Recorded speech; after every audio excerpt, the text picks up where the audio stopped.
Painted application ધોરણ 6 થી 12ના વિદ્યાર્થીઓ માટે અપડેટ થઈ ચૂકી છે. આ એપ્લિકેશનમાં શું છે? બધા જ વિષયના વિડીયોઝ છે. ગુજરાતની બેસ્ટ ફેકલ્ટી દ્વારા લાઈવ લેક્ચર્સ છે. આઈએમપી પ્રશ્ન છે, ટેસ્ટ સિરીઝ છે અને ગુજરાતના તમામ વિદ્યાર્થીઓ સાથે તમે તમારી કમ્પેરિઝન કરી શકો છો.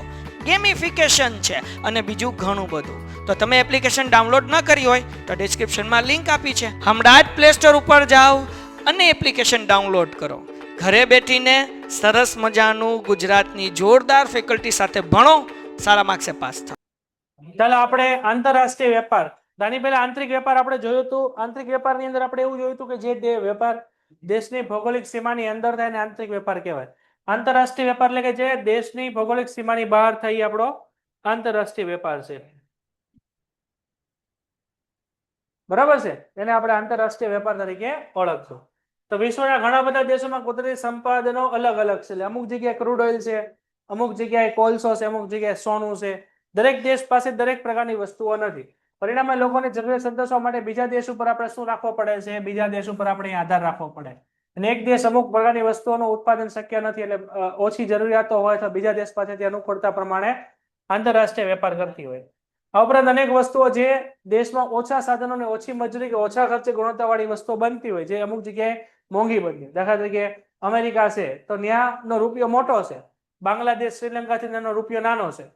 તો એ બાંગ્લાદેશ અને શ્રીલંકામાંથી તમે વસ્તુ ખરીદો કે બનાવો તો એથી તમને કેવું પડે? સસ્તું. અમેરિકા કેનેડામાંથી તમને કેવું પડે? થોડુંક મોંઘું પડે.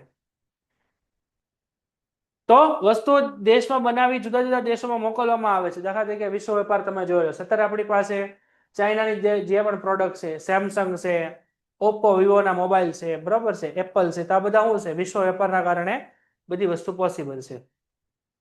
તો વિકસિત દેશો પાસે ઉદ્યોગ હોય અને અલ્પ વિકસિત દેશો પાસે કાચો માલ હોય તો શું થશે? અહીંયા વેપાર થશે. તો દાખલા તરીકે અમેરિકા છે એ અલ્પ વિકસિત દેશ, દાખલા તરીકે બાંગ્લાદેશમાં પોતાની ફેક્ટરી નાખે, તે વિદેશ વેપારની અંદર જોવા મળે છે. વિદેશ વેપાર કોને કહેશું? કે જ્યારે એક દેશ ના લોકો સંસ્થાઓ બીજા દેશમાં સંસ્થાઓ સાથે વેપાર કરે એને આપણે શું કહેવાય? એને આપણે કહેવાય વિદેશ વેપાર. થોમસ શું કહે છે કે એક દેશની પેદાશો બીજા દેશમાં વિનિમય એટલે વિદેશ વેપાર. એટલે ભારતની વસ્તુઓ અમેરિકામાં વેચાય અને અમેરિકાની વસ્તુઓ ભારતમાં વેચાય તો એને આપણે શું કહેવાય? એને શું કહેવાય ભાઈ? એને કહેવાય વિદેશ વેપાર. તો પેલો શું ફાયદો થાય? અહીંયા મહત્વ છે ને તો એક કૌંસમાં લખજો લાભ અથવા લખજો ફાયદા. વિદેશ વેપારથી કયા કયા પ્રકારના આપણને ફાયદા થાય? તો પહેલો ફાયદો શું થાય વિદેશ વેપારથી? બોલો. વિદેશ વેપારથી પહેલો ફાયદો એ થાય કે શ્રમ વિભાજન થાય. અમેરિકામાં ઘણા લોકો દુબઈ કામ કરવા માટે જાય છે, ખબર ને? કે શ્રમ વિભાજન, વિશિષ્ટીકરણનો લાભ એટલે તમને આખી દુનિયાની ટેકનોલોજી મળે, બરાબર, સારામાં સારી સુવિધાઓ મળે, નાની કાર મળે, નાની ટુ વ્હીલ મળે, ના બનાવેલા ડ્રોન મળે, તો એ ફાયદો મળે ને. તો વિશ્વના જુદા જુદા દેશો વચ્ચે કુદરતી સંપત્તિ અસમાન છે, જેના કારણે બધી જ પ્રકારની વસ્તુઓનું ઉત્પાદન એક દેશમાં ન થાય. જે દેશમાં વસ્તુ કે સેવાનું ઉત્પાદન અનુકૂળ હોય તે વસ્તુ ઓછા ખર્ચે સરળતાથી તમે ઉત્પાદન કરી શકો અને અન્ય દેશમાં એનો નિકાસ કરી શકો અને જરૂરિયાત પ્રમાણે વિદેશી વસ્તુની આયાત પણ કરી શકો છો. બીજો શું ફાયદો થાય? અલ્પ વિકસિત દેશોનો વિકાસ. વિકસિત દેશો વિદેશના નાણાં પણ મળે. અલ્પ વિકસિત દેશો છે, દાખલા તરીકે બાંગ્લાદેશ છે, શ્રીલંકા છે, તો આ બધા દેશોમાં વિકસિત દેશના લોકો ફેક્ટરીઓ નાખે તેનો પણ વિકાસ થાય. આંતરરાષ્ટ્રીય વેપારને કારણે વિદેશી ટેકનોલોજી છે, આધુનિક સંચાલકીય જ્ઞાન છે, સંશોધન છે, વિદેશી મૂડીની આયાત વગેરે થાય, જેનાથી અલ્પ વિકસિત દેશોનો પણ વિકાસ થાય. ત્યાં ઉદ્યોગો અને ધંધાની સ્થાપના થવાથી તમને જોવા મળે. પછી સાધન સંપત્તિનો મહત્તમ ઉપયોગ. અહીંયા સાધન સંપત્તિ એટલે આપણું થશે અલ્પ વિકસિત દેશનું જમીન, મૂડી, શ્રમ અને નિયોજક. આ બધી વસ્તુઓનો યોગ્ય રીતે ઉપયોગ થશે. આ સાધનોનો મહત્તમ ઉપયોગ આંતરરાષ્ટ્રીય વેપારને કારણે થાય, જેના કારણે દેશ પોતાની જરૂરિયાત પ્રમાણે ટેકનોલોજી છે, યંત્રો છે, માનવ શ્રમ છે, બધાની વસ્તુની આયાત કરીને મહત્તમ ઉપયોગ કરી શકે. પછી આપ્યું છે કે સહાયક સેવાઓ મેળવી. જે દેશની અંદર વિદેશ વેપાર વધુ થાય એ દેશની અંદર સેવા ક્ષેત્રનો વિકાસ થાય. સહાયક સેવાઓ લખ્યું ને, આને આપણે કહેશું સેવા ક્ષેત્ર. દાખલા તરીકે સેવા ક્ષેત્ર એટલે કઈ કઈ વસ્તુ છે? બેંક છે, વીમો છે, વખાર છે, સંદેશા વ્યવહાર છે, વાહન વ્યવહાર છે, આડતિયા છે, આ બધી વસ્તુઓનો વિકાસ થતો હોય. આ બધી વસ્તુઓ તમને જોવા મળે છે વિદેશ વેપારને કારણે. ભાવ સપાટી સ્થિર રાખવા માટે, એટલે કે ડોલરની સામે આપણી કરન્સીનો ભાવ વધઘટ ન થાય જોવા માટે. વિદેશ વેપાર એ જ રીતે જોઈએ તો વસ્તુની અછત છે અને તેની આયાત પણ વધતા વસ્તુના ભાવ છે એ આપણે ટકાવી શકાય. આપણી અછત કરતા એના ભાવ વધે તો આપણે વિદેશ વેપાર કરી શકીએ. પછી ઊંચું જીવન ધોરણ. જો વિદેશ વેપારને કારણે તમે ઘણી બધી પ્રકારની વસ્તુઓનું ઉત્પાદન કરતા હો, ઘણી બધી પ્રકારની વસ્તુઓ છે એ તમે ખરીદતા હો. દાખલા તરીકે અત્યારે તમે દરેક લોકો એપલનો ફોન વાપરો છો, મર્સિડીઝ છે, BMW છે, આવી કાર વાપરો છો, ડ્રોન વાપરો છો, બરાબર છે, મોબાઈલ વાપરો છો. આ બધી વસ્તુઓ તમને જોવા મળે છે જેનાથી તમારું જીવન ધોરણ ઊંચું જાય. વિદેશ વેપારનો ફાયદો છે. વિદેશ વેપાર જ ન હોત તો આ બધી વસ્તુઓ ન હોત. તો આંતરરાષ્ટ્રીય વેપારમાં જુદા જુદા દેશો વચ્ચે હરીફાઈ થશે. હરીફાઈથી ટકી રહેવા માટે પોતાની કિંમત ઓછી રાખીને ઓછી કિંમતે શું મળે તમને? ઓછી કિંમત અને સારી ગુણવત્તાવાળી વસ્તુઓ મળે, જેનાથી તમારો વિકાસ થાય. પછી ફેશન, સંસ્કૃતિ અને જ્ઞાનનો વિનિમય. ઘણા લોકો વિદેશ ભણવા માટે પણ જતા હોય ને, અમેરિકા ભણવા જાય, કેનેડા ભણવા માટે જાય, તો એ છે જ્ઞાનનો વિનિમય. પછી ફેશન અને સંસ્કૃતિ. તો અત્યારે આપણે જે જીન્સ ટી શર્ટ પહેર્યા છે આ ભારતની સંસ્કૃતિમાં નથી આવતું, એ વિદેશી સંસ્કૃતિમાં આવે છે, તો એ પણ ફાયદો થશે. આંતરરાષ્ટ્રીય વેપારથી જુદા જુદા દેશો વચ્ચે સંપર્ક આવે છે, જેનાથી કારણે એકબીજાની સંસ્કૃતિને સમજે છે, લાંબા ગાળે આંતરરાષ્ટ્રીય સુમેળ થાય છે, સંવાદિતા થાય છે અને જુદા જુદા દેશો વચ્ચે ફેશન, સંસ્કૃતિ અને જ્ઞાનનો વિનિમય થતો તમને જોવા મળે છે. પછી આપત્તિમાં સહાયરૂપ એટલે કે ઘણા બધા દેશો છે. દાખલા તરીકે આપણા દેશની અંદર ધરતીકંપ આવ્યો, સુનામી આવ્યું, દાખલા તરીકે કોરોના આવ્યું, તો આવી પરિસ્થિતિની અંદર એક દેશ બીજા દેશને મદદ કરતો તમને જોવા મળે. તો દુષ્કાળ, કુદરતી સંપત્તિ, રોગચાળા, વાવાઝોડા વગેરેમાં કુદરતી માનવ સંપત્તિના કારણે ખોરવાતી જે આંતરરાષ્ટ્રીય વેપાર હોય તો ભારત જેવા દેશોમાં વરસાદનો શ્રમ વિભાજન અને વિશિષ્ટીકરણનો લાભ, એટલે કે અહીંયા તમને એવું કહેવા માંગે છે કે ભાઈ ભારતમાંથી પણ ઘણા બધા લોકો વિદેશમાં જતા હોય અને વિદેશના લોકો પણ ભારતમાં આવતા હોય અને ભારતની ટેકનોલોજી પણ વિદેશમાં જતી અને વિદેશી ટેકનોલોજી પણ ભારતમાં આવતી હોય. એને કહેવાય વિશિષ્ટીકરણ લાભ અને શ્રમ વિભાજનનો લાભ.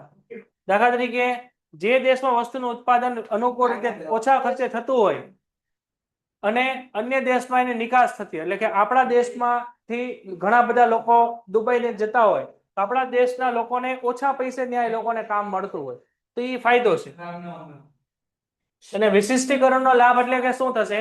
એ દેશની જે ટેકનોલોજી હશે, એ દેશની જે કાર્યો હશે એ પણ આપણા દેશમાં મળતા હશે. એક્સપોર્ટ ટ્રેડ થશે. હવે જો એક્સપોર્ટ થશે, નિકાસ જેટલું વધશે ને એટલું આપણા દેશને ફાયદો થશે, એટલે આપણા દેશમાં નાણાં આવશે.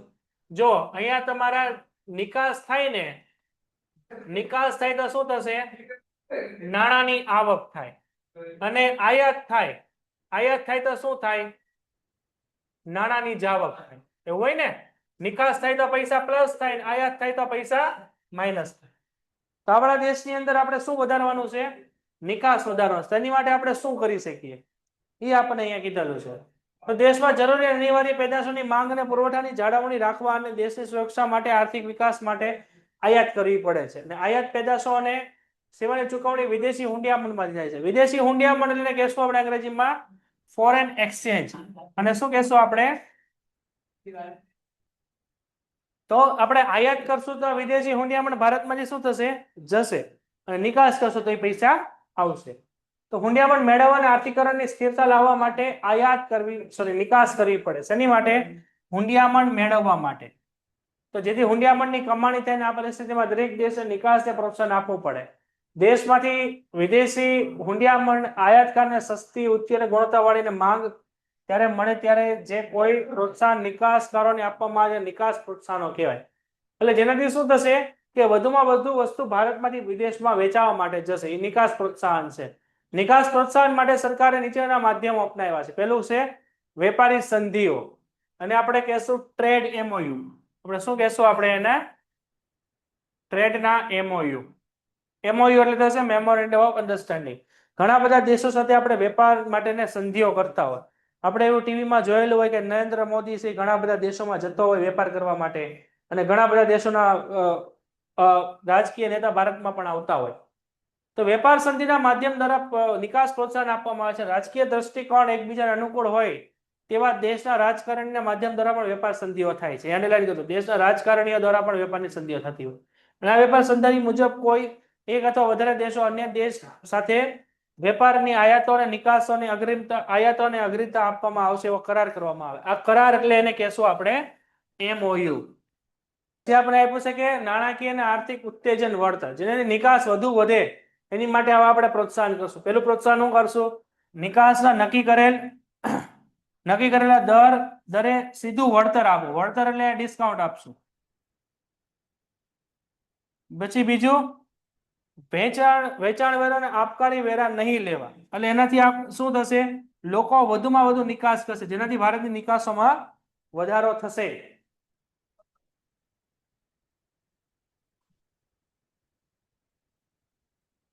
પછી આપ્યું છે કે નિકાસની આવકને સંપૂર્ણ કે અંશતઃ કરવેરા મુક્ત, એટલે એને કહેશું આપણે ટેક્સ ફ્રી. આ બધા એક પ્રકારે સરકાર આવા બધા અલગ અલગ પ્રકારના કાર્યો કરે જેનાથી વધુમાં વધુ નિકાસ થઈ શકે.